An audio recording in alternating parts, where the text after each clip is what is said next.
What you do during your workout will determine how fast you build muscle, get stronger, and improve your overall body composition. And if you focus on the wrong things during your workout, you're going to slow down your progress, get demotivated, and eventually hit a plateau. That's why today I want to go over 9 things that you should do during every single one of your workouts to get faster results. And the truth is, we can talk about the structure of your workout all day long, but if you're not focused or in the zone during your workouts, it's going to be very difficult to push yourself to the next level and see those results that you're after. That's why the first simple, scientifically proven tip is to listen to your favorite music during every workout. Many studies show that simply putting on some headphones and listening to your favorite songs can actually improve athletic performance. The music is able to boost performance most likely in one of two ways, by either delaying fatigue onset or increasing work capacity. According to a study led by well-known sports psychologists, the effect of music led to higher than expected levels of endurance, power, productivity, or strength. And there are many other studies that point in the same direction and come to the same conclusion. Specifically, the research shows that music can increase strength endurance, and faster-paced motivational music has been shown to boost workout performance better than neutral or slower-paced music. For example, in a study that looked at the effect that music had on how high the participants chose to ramp up their speed on a treadmill, the researchers found that while listening to faster-paced music, participants were able to increase their pace and distance traveled without becoming any more tired. Aside from increased energy and motivation, music is able to reduce fatigue, most likely because it helps distract you from the pain that a particular exercise is causing you. And this fits very well with my personal experience. Some of my personal best strength gains have come right after I spent a good amount of time creating a brand new playlist full of new songs that would really help pump me up. So if you've been listening to the same songs for months now, I suggest that you spend some time searching for new music that actually motivates you, because I believe it makes a huge difference that's hard to fully quantify in studies. Something else that you'll want to do is drink water throughout your workout. This will help you replace fluids that you lose through sweat, and that has a beneficial effect on performance.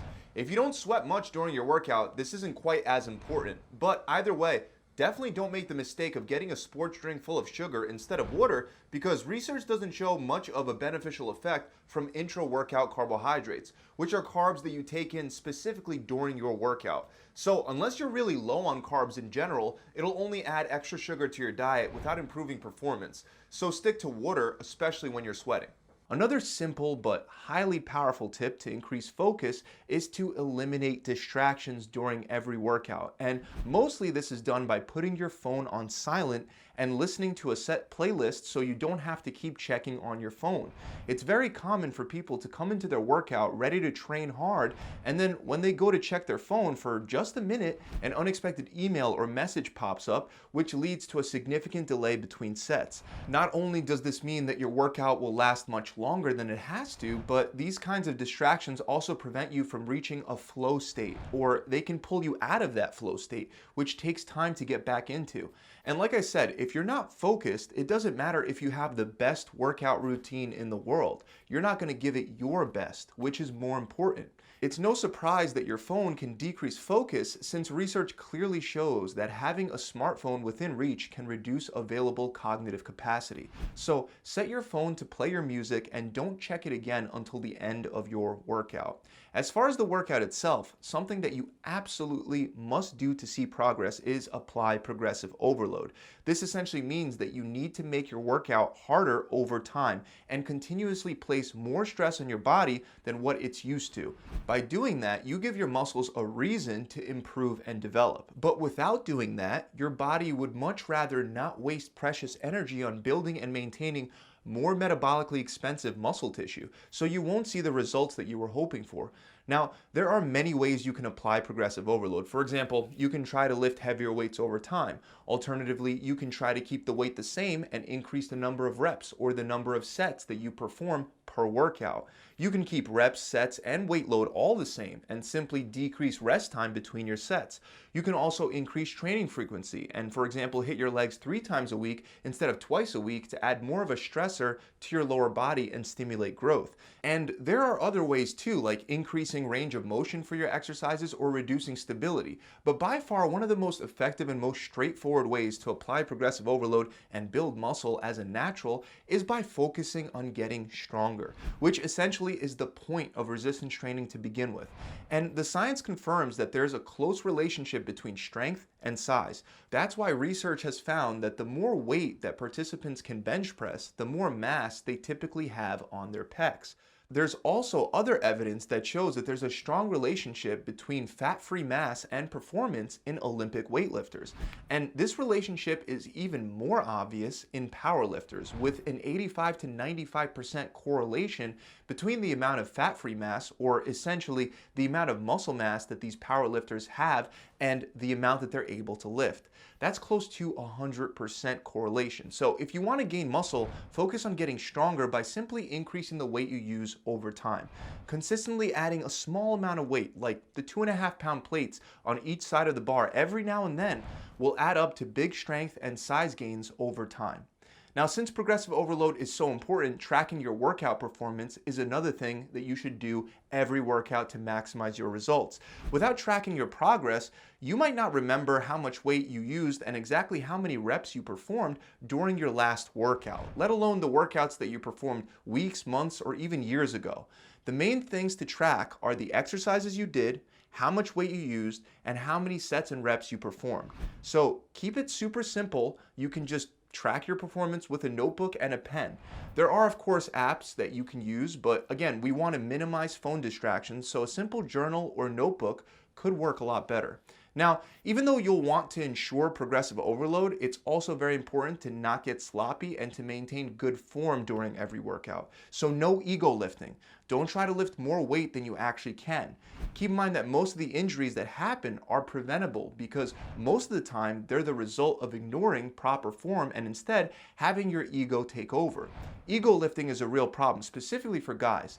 Data shows that as of 2019, more than half of all gym members are female. But according to research, men are 6 times more likely to suffer a weightlifting injury compared to females. So while it might be tempting to increase the weight on the bar at all costs, it's not worth it if your form becomes compromised. With that said, you should also be struggling, so your last 1 to 2 reps for every set may look a little sloppy because you're pushing yourself through fatigue. But if you're performing quarter reps or rounding your spine during deadlifts, it's a sign that you need to drop the weight and work your way back up with proper form. Speaking of quarter reps, you'll want to perform almost all your exercises through a full range of motion during every workout. Research is clear on the fact that going through a full range of motion is better than a partial range of motion. For example, one study had 2 groups perform the same exact bicep workouts for 10 weeks. The only difference between the groups was that one group did partial reps and the other did full reps. And the participants in the full range of motion group ended up building more muscle on their biceps. In another similar 8-week-long study, the legs were tested with exercises like squats, lunges, and leg presses. Again, the only difference between the groups was that one was performing partial reps while the other one did full reps. Once again, participants that performed full reps gained much more muscle on their legs. Another important thing that you should be doing during every single workout is listening to your body. You've probably heard the tagline, no pain, no gain. And while it is true that you need to train hard to see results, that doesn't mean you should ignore signals from your body. During some workouts, a certain joint might feel achy or you might feel weaker than normal for a whole string of workouts. These signals tend to happen for a reason.